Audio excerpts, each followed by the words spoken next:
Happiness visits, gratitude stays. Maybe you think happiness lives in other people's photos. Maybe you believe joy arrives only after everything is perfect. Listen, a thirsty heart can stand beside a river and still not drink. Sevi was 30 and tired. On paper, his life looked good. He had a steady job, a neat house, a car that still smelled new. Yet every morning began the same way. He reached for his phone before his feet touched the floor. There were faces smiling on beaches. New promotions announced with bright captions. Tables full of food in faraway places. He scrolled and felt smaller with every image. "Why is everyone happy but me?" he whispered. He put the phone down.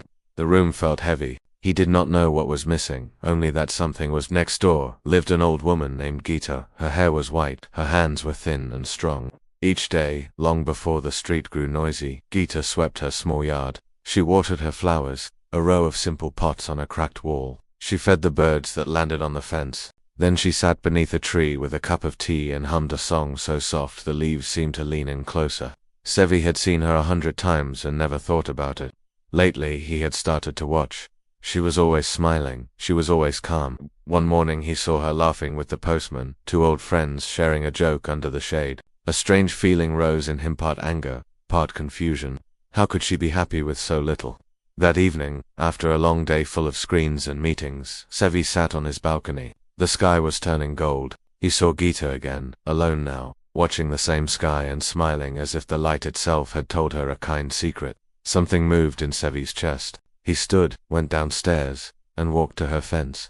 "Ma'am," he said, "may I ask you something?" Gita looked up and nodded. "Why are you happy all the time?" he asked. "Do you never feel lonely? Don't you get tired?" Gita smiled and pointed to the big tree beside her chair. "Do you see that tree?" "Yes," Sevi said. "I planted it 40 years ago," she said. "It was a stick then. The sun was hot, the rain was little. Sometimes the wind broke its small branches. I still gave it water. I still sat under it even when there was no shade." Sevi studied the tree. It was tall and full now, a green roof over the yard.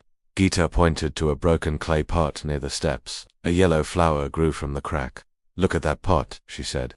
"It is cracked, but the flower grows." Sevi stared at the pot. He said nothing. "We all have cracks," Gita said gently. "We all have seasons with little rain, but we can still grow. We can still smile." "How?" he asked. "I work. I try. I still feel empty. Most people make a bargain with life," Gita said. "They say, I will smile when I get this. I will be happy when I go there. But life does not sign that paper. Joy is not a reward. Joy is a way of seeing."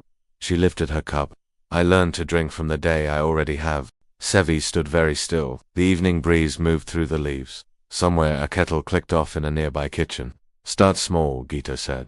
"Name 3 good things before your phone knows you are awake. Drink your tea outside. If you can, give thanks for one ordinary task while you do it. And when you feel the ache to compare, look for what still grows." He went home thoughtful. The next morning his first habit tried to pull him the phone on the bedside table like a bell. He left it there. He boiled water. He poured tea. He went outside and stood in the early light. In Gita's yard, a broom moved. A humming began. For the first time, her song made him smile. Sevi began to practice seeing. He made a rule. Before any screens, 3 thanks.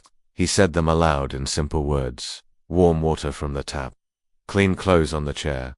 A body that can walk. On the way to work, he noticed the tree roots lifting the pavement near the corner, and felt oddly glad that something so old could still grow.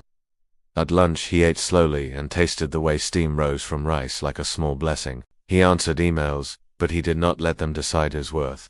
In the evening, he washed his own cup and watched the round of the plate catch light, and for a moment the task felt like a quiet prayer. There were hard days. A client sent a sharp message. A friend posted a photo of a trip he could not afford. The old ache returned like a tide. On those days he went back to Gita's yard in his mind. The small tree that was once a stick, the cracked pot with a stubborn flower.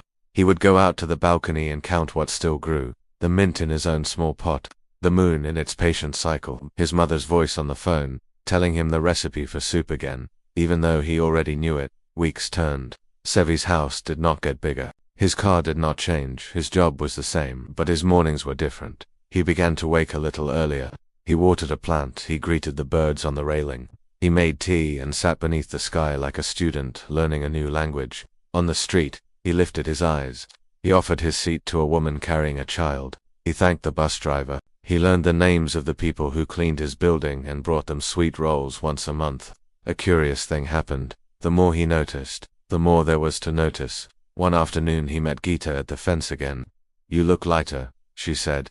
"I am not always happy," he answered honestly. "But I am often grateful, and that feels like a door I can open, even on hard days." Gita nodded. Happiness visits, gratitude stays. Water the habit, not the mood. She glanced up at the tree. "And remember what time can do when you are faithful with small things." Sevi took the broken pot from his kitchen and planted a cutting in it. He set it where the light could find it. The crack did not close. The plant grew anyway. Here is the lesson, clear enough to share with a child and strong enough to guide a grown heart. Many people wait to be happy. They make lists of conditions and hold joy hostage. A bigger house, more money, a better title, a trip somewhere else. But life is never perfect. Still, we can smile. Peace begins when we stop demanding that the day change and start noticing what is already good: hot tea, clean air after rain, a friend's laughter, the work of our own honest hands. We do not need great things to feel full. With little, we can feel rich. With pain, we can still feel light. With broken things, we can grow. If sadness sits with you today, do not wait for life to fix itself. Look for what still grows. Name it. Thank it. Feed it with your attention. The crack is real, and so is the flower. If this story helped you see differently, stay for more simple, true-hearted stories. Consider subscribing, and share this with someone who needs a gentle reminder that joy is not far. It is here. It starts with how you see.